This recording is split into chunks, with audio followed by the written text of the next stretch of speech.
Hi guys, this is Nilesh Kumar Singh and welcome back to my channel. In this video today I am going to teach you about router, how the router it works and what are the types of are there in the router and what are the protocols I am going to use and how it can decide which protocols I am going to use for choosing the best shortest path and moreover. So let's begin and see till end of this video to get all these things. Concept of router. So router is a networking device which can help to communicate from one network device to another network device. It means that suppose you are sitting in Bangalore, I am sitting in Delhi, okay, and you want to communicate with me. So what we will do? So to avoid this issue, we are going to use router. Okay, so router will help me to make the connection between you and me. So that's why it is called as networking device.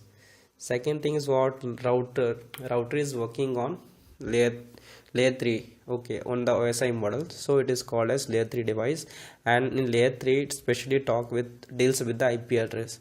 So that's why we can say the filtration can be done by the IP address. Okay, router is also used for controlling of collision domain and broadcast domain.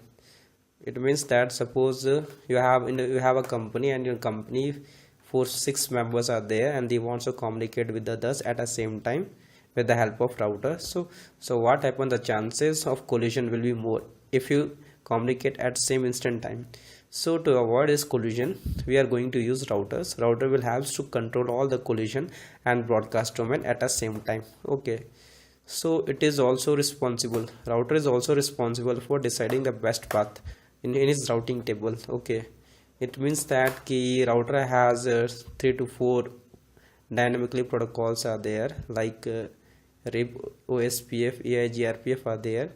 So based on his AD value, okay, based on his AD value, we can decide that to whom which protocol I need to give the first priority to deliver the packets. Okay, based on dynamically, if you're talking about, we have 3 protocols are there: link state protocol, distance vector protocols are there, then hybrid protocol are there, and these are the example of protocols. RIP is example of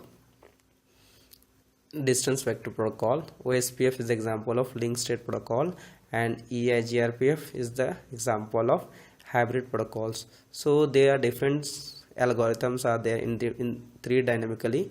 Based on that, router can select manually and keep this protocol AD value in his routing table. Now let's talk about types of routers. We have 2 types of routers are there. First one is fixed router, okay, and second one we have modular router. In case of fixed router, what is going to happen, we are not able to do any modification inside the router or outside the router. Suppose if you want to add some additional ports outside the router or inside the router, you are not do that. Okay, these are the default things. We cannot do any implementation inside the router. Okay, so to avoid this feedback, we are going to design a new router that is called modular routers, and this modular router is just opposite to the fixed router, from where you can implement all the modification whatever you want. You can add some additional ports are there, additional ports like console ports, LAN ports. Okay, this types of ports you can directly access it without getting any issue. Okay, even that you also add their new architecture whatever as per the new technology whatever is there. Okay, so that is advantage of router. Now let's talk about the dynamic routing protocols. Okay, so we have 3 types of dynamic protocols are there. First one is distance routing vector protocols, second is link state protocol, and third one is hybrid protocols are there. Okay, these 3 protocols are there inside the router. Based on that, router can choose any one protocols for delivering of packet based on its AD value. Okay, so let's discuss about distance vector routing protocols. Okay, so this type of protocol is specially used for the finding of best shortest path. Okay, it is one advantage of that. So it uses, for finding of best path, it uses Belmont for algorithm. With the help of this algorithm, he is able to find the best path. Okay, so its configuration is very simple, so you can switch into any simple in any environment in a easy way without any stress, headache. Okay, and suppose, and then after what, its periodic update will be happen. Periodic update in the sense, suppose we have a two routers.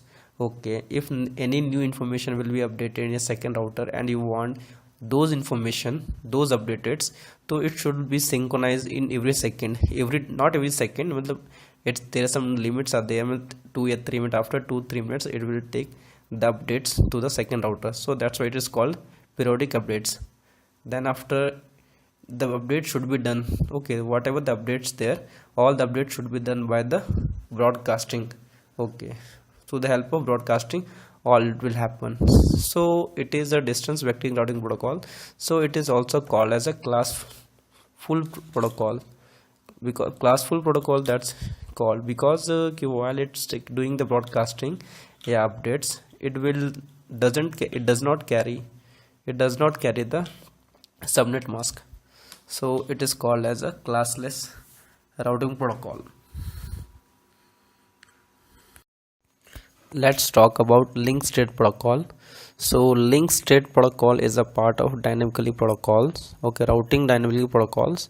So it is called as, it is a dynamic protocols, so its function is specially used to finding the best path.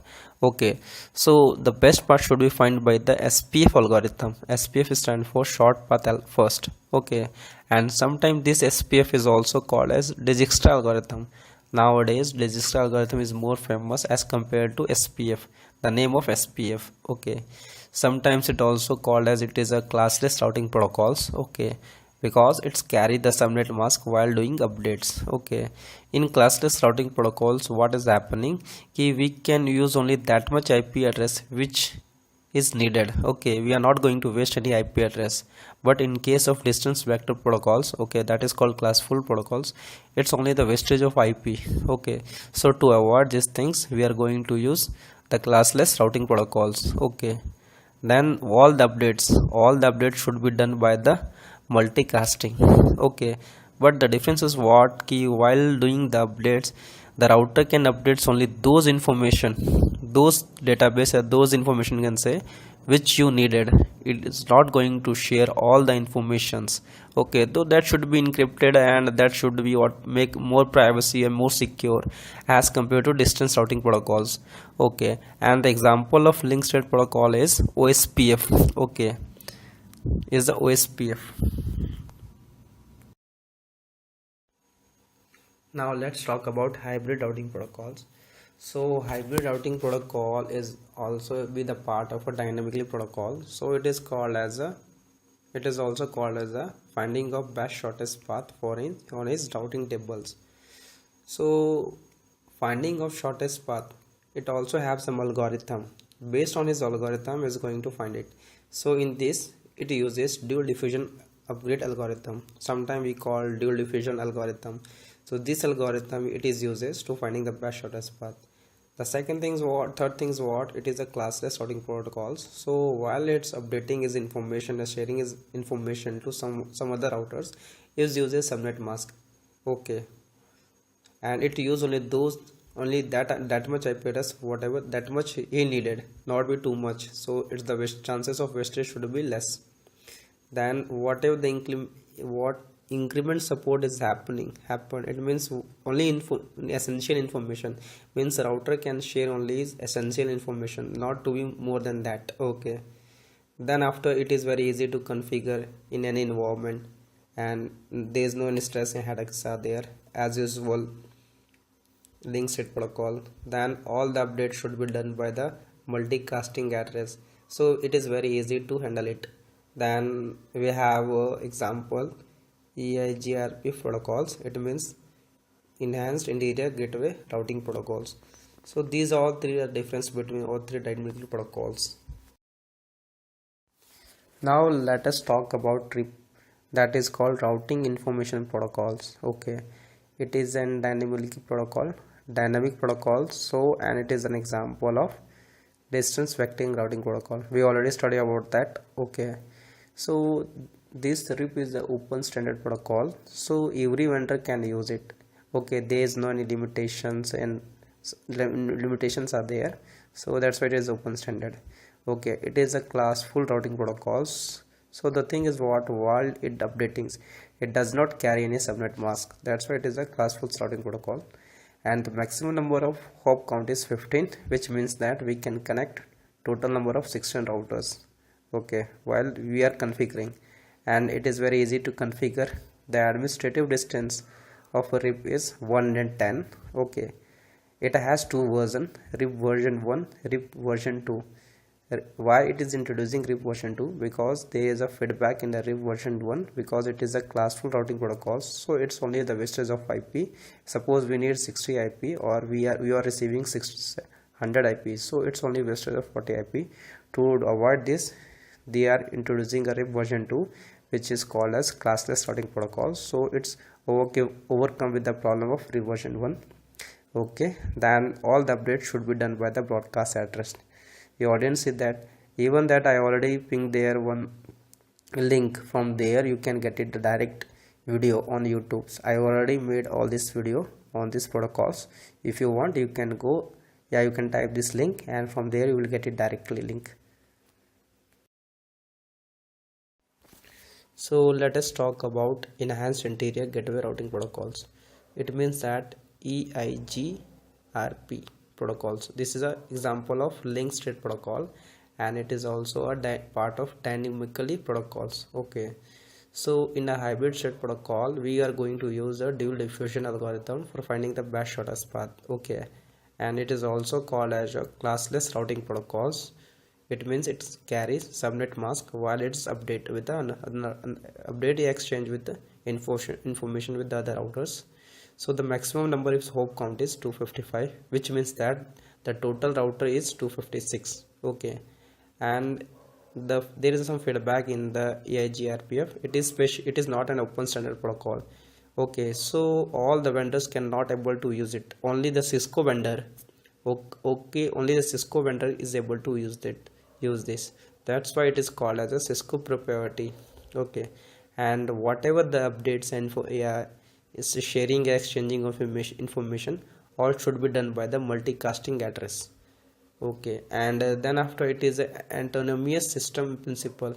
It means inside the network it going to use. Okay, if we have a different network, one is IBM network and you have a Cisco network, so in IBM Cisco network it is not able to communicate, so that's why it is called as autonomous system principle.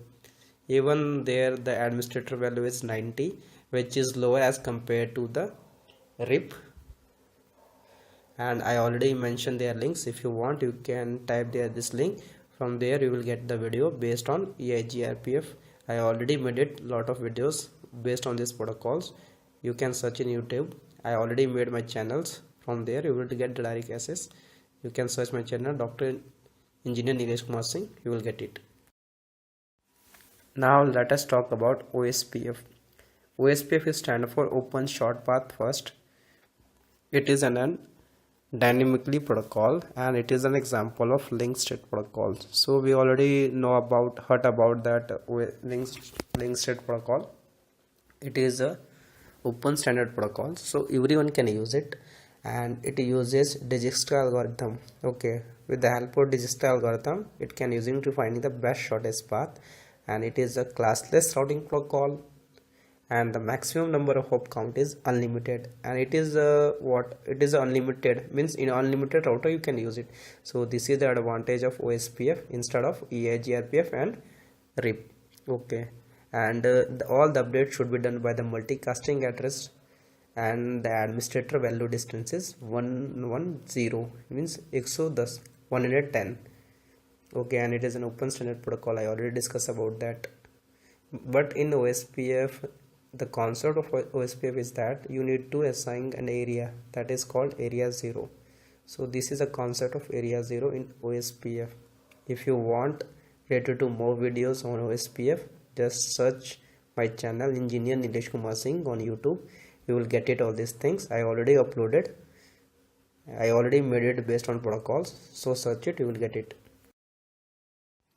Now let's talk about the difference between what is the difference between RIP and eGRPF protocols.